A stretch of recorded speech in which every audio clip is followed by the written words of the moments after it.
Ребят, что за звук? Вот Приора 16-клапанная, движок 126.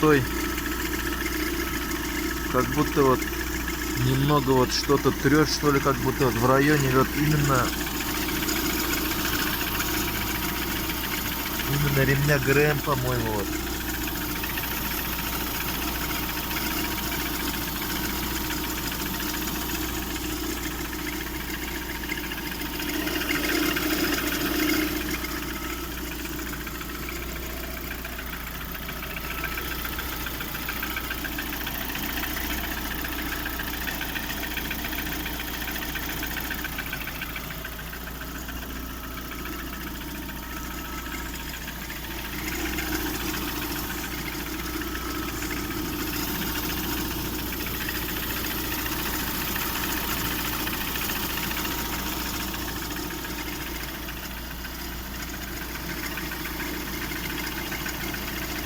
Если кто знает, может, у кого-нибудь была похожая проблема, там, похожий звук, там, в комментариях отпишитесь.